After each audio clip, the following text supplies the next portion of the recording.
Welcome to the Tech Egg. Don't get scrambled. Enjoy the video. You're starting on a TV with the YouTube TV app open.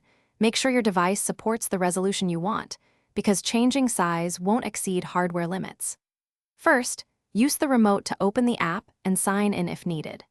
Once done, press Home or Settings on your remote to access display options on the TV side. This prepares you to adjust aspect ratio and overscan from the TV while YouTube TV remains active. Keep both app and TV settings visible. Now you'll change the app and TV settings together so the image fills the screen correctly. Inside the YouTube TV app, look for full screen controls or press the remote's zoom/expand buttons. Some devices expose a full screen toggle.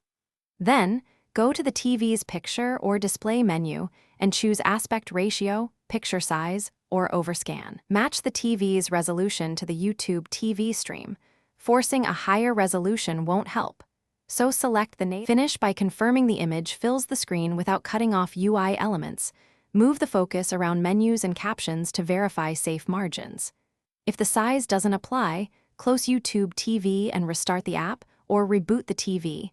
This often forces the display handshake.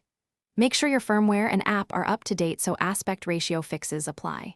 Trouble tip: if cropping or black bars persist, reset the TV's picture settings to default and reapply aspect ratio. This solves most mismatches.